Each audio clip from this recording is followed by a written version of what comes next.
first candidates these Muslims? Because there's no like. I'm not ready. There you go. What Muslim. white Republican is a race first candidate? Like in what world?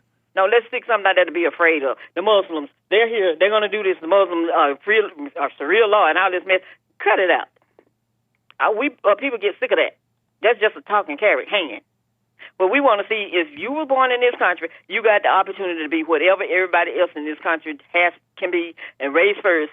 Don't want it to happen. You'll let a stranger come in this country that don't even belong to it. It's hard to know where to even start with Maze. It's hard to know where to even start with Maze because... And when you hear those saying giving something back to black people, just like that land they gave back in California that belonged to those people that they had to fight and spend money to get back, when they give it all back to them, then that's the only thing they got to give. This is a made-up boogeyman, Maze. This is a made-up boogeyman, Maze. You're making up a boogeyman. And you say so. You're making up a boogeyman because you're making up a boogeyman because the only people saying the things you're saying, you're making up a boogeyman, Maze, because the only people saying the things you're saying, everything you just described, the terrible things these racists are saying, are only being said by these Muslims, the Democratic Socialists of America. I'm telling you right now, Maze. In fact, I'm telling you, and I'm having to talk over you in a very rude way because of how rude you are. You won't even listen. I want you to prove me wrong. I'm in the middle of it, Maze. I'm in the middle of it, and I'm talking over you in the hopes that you'll just stop talking at some point and realize that there's a conversation happening, and it's my turn to speak, right? And I'm trying to tell you. She's just having fun. She's just a thrill. This is just the Olympic Games for Maze. She doesn't care. She's just like, no. Let me overtalk him. Yeah, I got him good. Look at him stumble. Right, I got him good there. Look at him stumble. He's on the ropes. This is just the Olympic Games for Maze. This is just sports for Maze. This is merely sports for Maze. You know, if I may, just briefly, Maze, I'm going to mute you because I'm saying that she's making up a boogeyman. Because the only people saying the terrible things that she's saying are the Muslim socialists, the Democratic Socialists of America, the left in America. So you're making up a boogeyman, Maze. You realize that? Do you know? What did you say? What are they doing in Canada? What? She didn't even hear what I said. She was still talking when I unmuted her. That's your marketplace. What are you saying, Maze? What's your market? What's my marketplace? This is just sports. I say, what are they doing in Canada? She just keeps Only shooting. thing you can do is she doesn't care what she's shooting. And half the time, the people that you're showing ain't nothing but AI. I'm having fun too. What'd you say? I am having fun too. What'd you say about AI in Canada? Go away. And slow down for me, Maze. Come on. Say what you said about Canada and AI for me. Say it again. And the one that they call ICE and doing mistreating people and all this. You agree with all that? You agree with it? Maze, what did you say about Canada or AI or what? I say, what did I say about AI? Or Canada? What'd you say? I said, yeah, all of those skits you be showing. It's nothing but AI, and that you think it's news. That's not news. So you're not the only one in this country. And we see things that Maze, what video am I showing that's AI? What video did I show that's AI? Half of them that you be pulling up. Which one? Pick one. Don't you pull up that mess for Jesse that he be showing? What are you saying? These videos of what? A video of what? These black people doing stuff? Like what? You're saying they're AI? You're not even believing them? They're just completely generated? But you see, I seen this with my own eyes. You go to West Virginia, you find the same thing. You saw the KKK with your own eyes in Virginia. You can find them all. Why don't you just show everybody? I'm sure. I'm so sure. That was AI, Maze. People, not some of the people. No, that was AI. People. So you show what some people doing and still doing. Because a lot of stuff is not dead yet. You can go from the 80s on up to now. Still happening. But you ignore it and act like you don't see it. What? Tell me Even one a blind right. Man can see and tell you me what's one going on. right. Name me one single right that an American, because you said, why don't the people in America all have the same rights? Tell me one single right an American is not afforded in this country that another one is. I didn't say that. I said, but them getting upset. I said, they can't be mayors, they can't be governors. So you can't name me one? You can't name me one single right? Name me one. Just one. Just one right. Just one right. Because if you get a black governor, name me one right that an American has that another one is afforded. If he don't look like a CWP, they have. I'm not even using race here. I'm giving you the freedom. Oh, you use it every day.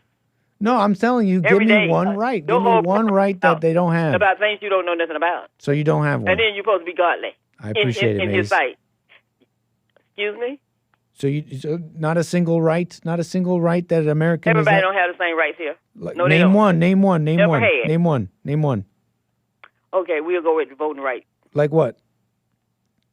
Excuse me? Describe it. Describe Some it. people gotta act Tell me and what some gotta American write. can't So vote that's like good any. enough for you? Tell me which American can't vote I like just another told you. one. Some got to write. Who? Some don't. Who? CWP's got the right. They And, got to act. and who doesn't? And who doesn't? Who got to vote on somebody's right to vote? Who got to do that? Who doesn't? So I'm asking CWPs you a have the right question. to vote, and who doesn't? I didn't say the right to vote. I'm saying who has the right to. They don't have to vote on anything for them to vote, but everybody else they do. Why is that? Who? And this. Are you trying to play dumb? You're saying you things that are not. like this? You're saying things that are nonsensical, and I'm trying to. You're trying to I'm be trying right. to ask you I'm to be asking you accurate. one question. Why do they have a right for some people, and then they got to act? Maze for some doesn't people? have an answer. That's Okay, America. let me stop I just bullying asked you her. a question, Let me Nick. stop You didn't answer. badgering You're her. trying to beat around Let the me bush stop. and Let not me say stop nothing. badgering her. Put the spotlight on her. badgering She doesn't me. have an answer to that. Why am I I'm trying to being make mean? you use your It's okay, brain. Maze. You have a good day. Why one group people got to write and some got to act? You win. Don't worry. Answer that one. You said what? Why some people got a right to vote and some got to act? Who in America Voting has the rights right to vote, act. and who in Voting America rights doesn't? act shouldn't be even in America. Who And has the right to vote, The and same who group doesn't? of people, and the same group of people worrying about people voting. You are the can't same name group of one, people Maze. that's causing you to have You the can't brain name fog even that you one. got. You have a good day. I just gave you You one. can't So even now name you- one. You didn't name one. I did. I just saw you. All those people you named can vote. They don't. They're What not. people did I name? I said some people got a right to Whoever's vote. and not some gotta CWP. act to vote. What is the Voting Right Act? A dumb the piece of Congress have to paper. vote on that? A dumb piece of Oh, yes, and that's the paper. dumbest thing I ever seen. If A everybody dumb got piece the of same paper right. used A for piece of political paper. reasons That's what I'm trying to say. Political reason by who? by black people. Really? Yes, really. Yes, really. So if they want to give the people stuff, give everybody the same right to vote. Take the act out and just They give are them no, all they the- know they already they have. already they, have. No. They know they already have the same And then rights. you got these They clowns just up here simply say. They just simply say, look at the civil rights thing, They got though, to vote on it. for Why they need to political be voting points. on But it? we spent enough time here, Maze. Yeah, we spent enough time because answered the question to the man that wanted to speak for us, which they With can't. Now you lies, agree- with lies, with So if lies, somebody behind us, with me, lies, I want them to go with and speak because lies, I'm not. with lies, with So lies, get yourself together, man. with lies. Put it like all God's children got a right. Put it that way. So if one of God's children doing wrong and acting up, show all the rest of them acting up too. Not just one group. Can you Get tell rid me of to have a that nice first day? stuff. Can you tell me to have a nice day, please? You do have a nice day. You have have a last nice rest day. of the week. No, And you get it have a together. nice day. And you have a good one. This is just sports. This is just sports for Maze.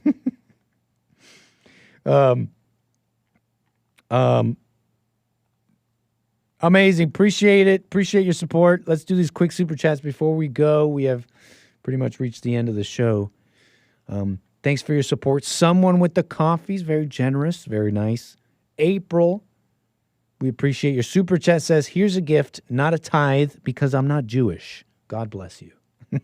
April, appreciate your charity, your Christian Catholic charity, which will not ever be mistaken as some sort of Hebrew charity, okay? But it's charity nonetheless. We appreciate it. If you want to give Hebrew charity, you do that too. I don't discriminate. We appreciate the support over there on Rumble. Thank you for that. BuyMeACoffee.com/anchorbaby. We got one from the Hakester himself. For those wishing to hear from him, guess what? A little treat for you. You might enjoy this. Hake says, wait, let me try and decipher this. I think I understand what he's saying here. Maybe I should show it too. Okay, why am I having an issue now all of a sudden here? The last few minutes of the show, come on. Really? Really? Come on, really? This whole computer's going to freeze like that? Really? Come on.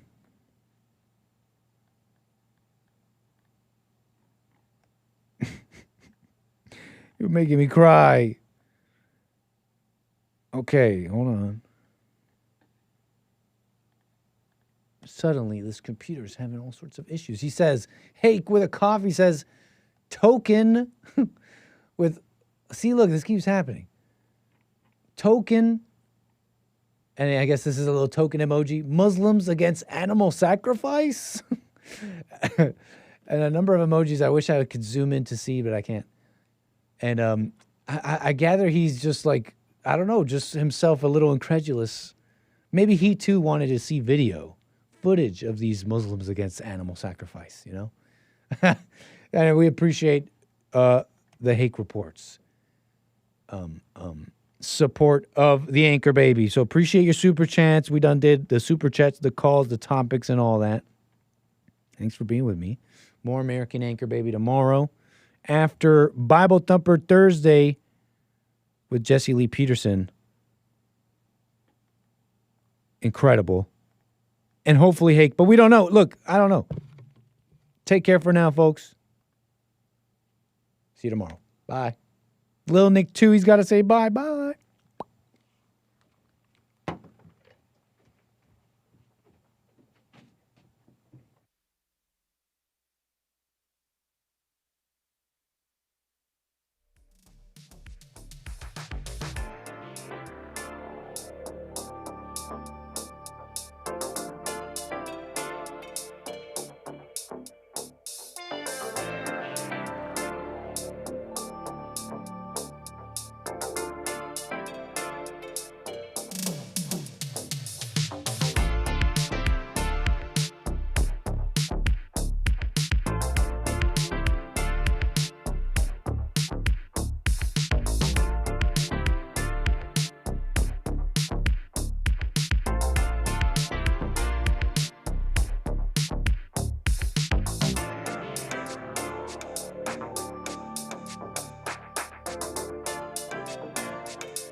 The views, information, thoughts, and opinions expressed during this show are the individual's own and do not represent the views, thoughts, and opinions of the JLP Network or Bond. Their appearance on the program does not imply an endorsement of them or any entity they represent. The material and information presented here is for general information purposes only. The JLP Network and Bond name and all forms and abbreviations are the property of its owner, and its use does not imply endorsement of or opposition to any specific organization, product, or service.